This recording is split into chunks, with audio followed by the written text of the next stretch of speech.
producer.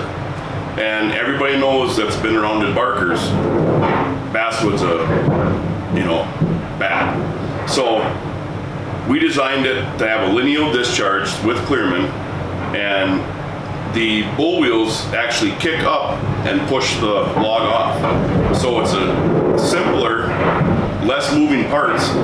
So then they designed the bull wheels to, how you normally roll your log to debark it. They also rotate down.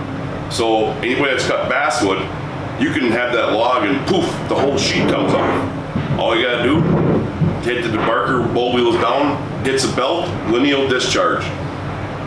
All the Debarkers out there nowadays have to be ground right up and then 90-degree discharge. We happened to drop a log in there one time. Just happens. Come right out up the belts and dropped onto the pile. Didn't have to get the crane out. And we did, our best ever was 906 logs on basswood. And it was 65,000 feet that day through the mill.